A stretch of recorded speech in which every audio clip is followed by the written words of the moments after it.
ônibus, a gente entrou no ônibus, sentei no ônibus, tinha uma turminha bacana ali da Cidade de Deus, que ficou meio que implicando comigo ali, eu fiquei ali quieto, porque se eu encrespasse alguma coisa, eu apanhava ali dentro do ônibus, então foi bastante desgastante. Bom, conclusão, para resumir, eu falei, nunca mais na minha vida eu entro no ônibus. Nesse dia, nunca mais na minha vida eu vou entrar num ônibus. A partir de 2015 foi quando eu comecei a pensar em comprar avião. E aí eu fiz conta, eu sou um cara muito lógico.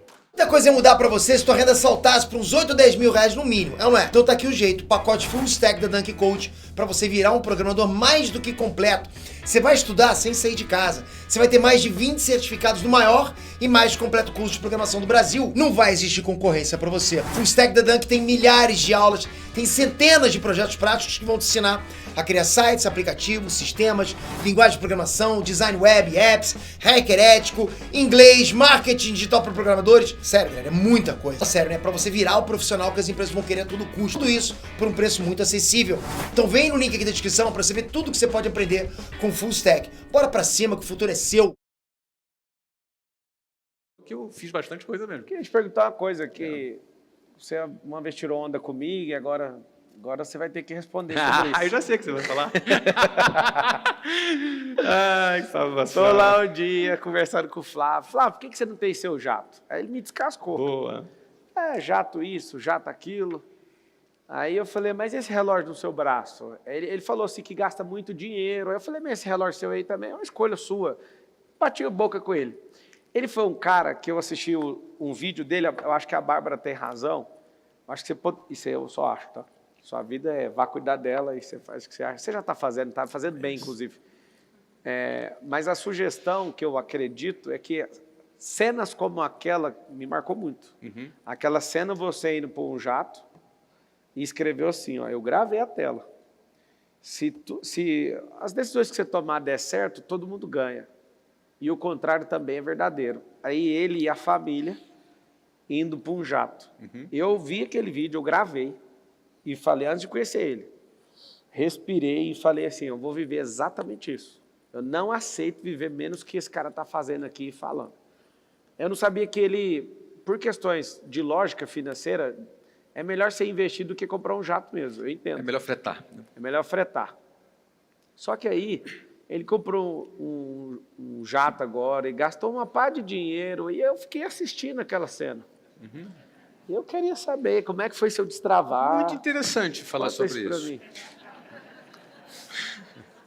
Olha só, eu não ando de aviação comercial dentro do Brasil, nos Estados Unidos e da Europa, aliás, na América do Sul, nos Estados Unidos e na Europa, desde 2010, 2011. Eu tenho alguns marcos na minha vida. Eu lembro que foi em 1990, eu fui num churrasco na casa de um tio, e a Luciana foi encontrar comigo em Copacabana.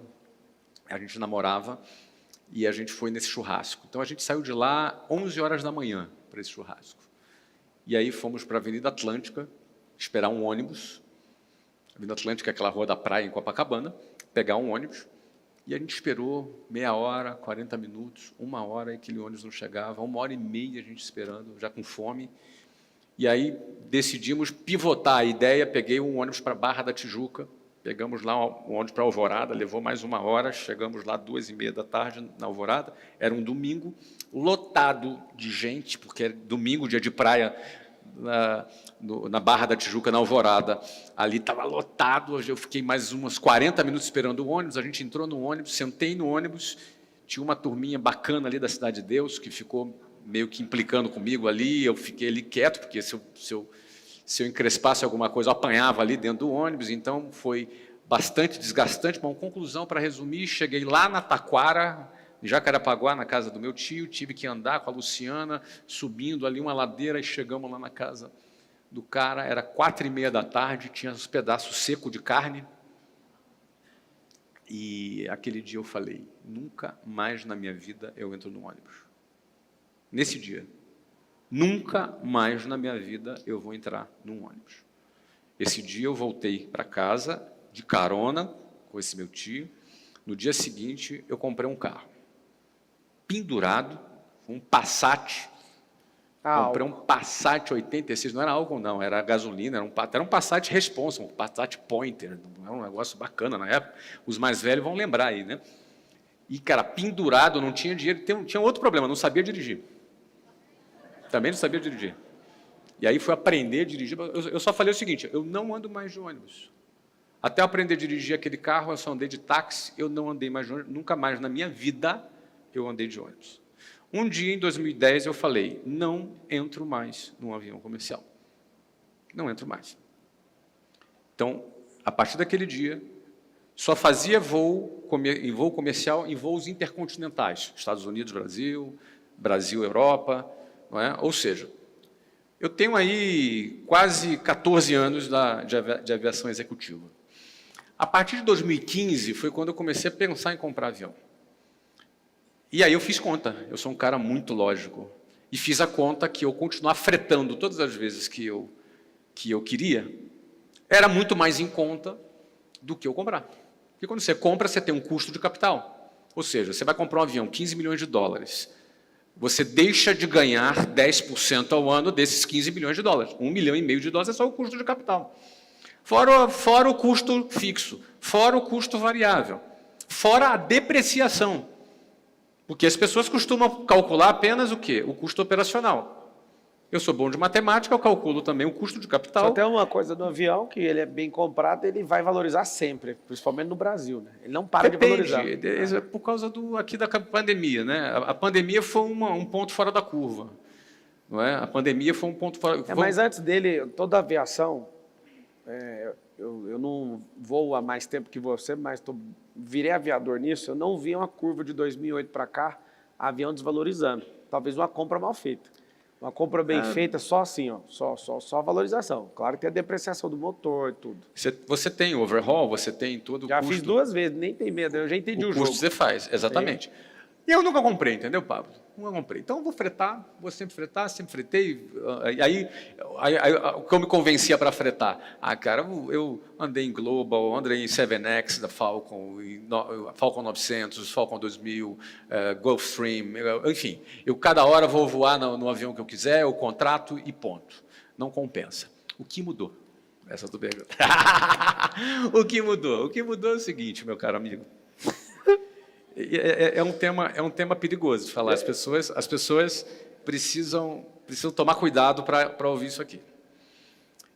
Essa fala talvez trava um pouco de pessoas é possível. E vai destravar outras Vai destravar pessoas. Quem precisa destravar. Isso. O ponto aqui é o seguinte, tá? Tem uma fase na tua vida que você tem que fazer conta. Você vai fazer conta. Tem uma fase na sua vida que você precisa... Por exemplo, numa determinada fase da vida, é melhor o cara alugar um apartamento do que ele comprar. Porque ele imobilizar dinheiro, aquele dinheiro pode ser muito mais aplicado num negócio e ele multiplicar muito mais do que ele preso dentro de um avião. De um apartamento. Tá? Então, tem uma fase na sua vida que é assim, que você precisa fazer um cálculo para ver qual é a atitude que tu vai ter para que você gere mais riqueza e esse acúmulo de riqueza. Só que tem um ponto. Esse acúmulo de riqueza é para quê? Para que serve esse acúmulo de riqueza? Para que é? Acúmulo de riqueza é para quê? Número 1, para você beneficiar a sua família. Você trabalha pelo teu filho, pela sua mulher, pelo seu filho, pela sua família. Então, você tem que equacionar o que eu quero deixar para o meu filho. Eu quero deixar o suficiente para ele ter uma vida boa, mas que ele precise trabalhar.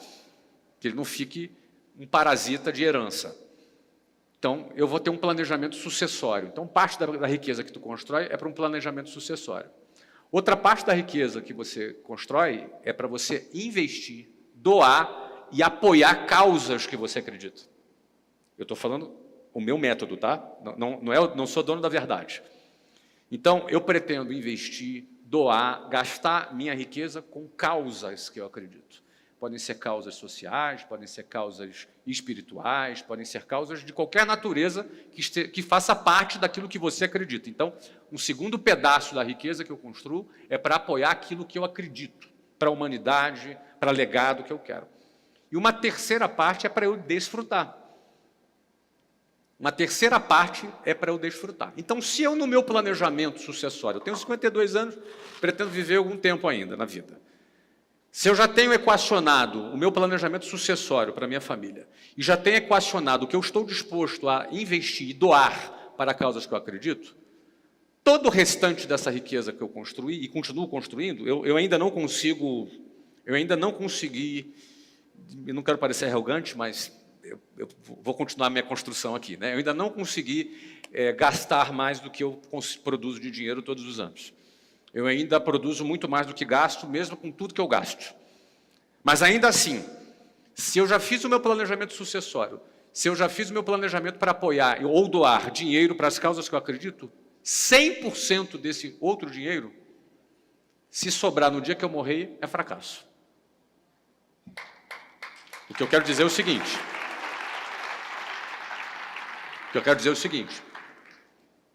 Esse dinheiro tem que ser zero. Eu tenho que terminar a vida com zero.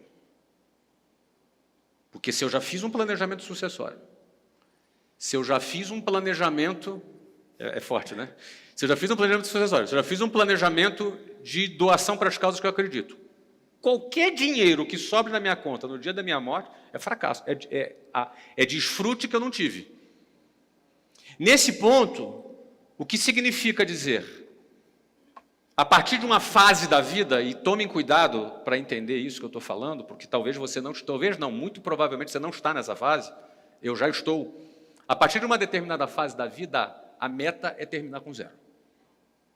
Então isso significa o seguinte, eu preciso transformar toda a riqueza que eu crio em alguma coisa que eu vou desfrutar. Então a partir desse ponto, o cálculo para mim agora não importa. Então eu comprei um avião, mesmo sabendo que se o dinheiro tivesse aplicado e eu estivesse fretando, seria mais barato, porque eu quero me dar ao luxo de ter a exclusividade que eu quero ter a disponibilidade na hora que eu quiser ter, a máquina que eu quiser ter, da maneira que eu quiser ter, custe o que custar. Então, eu entrei numa fase de um tempo para cá... Obrigado. Eu entrei numa fase de um tempo para cá, eu andei adquirindo várias coisas recentemente, que tem a finalidade... que é uma das finalidades que eu tenho na minha vida, que é desfrutar a minha vida ao lado das pessoas que eu amo.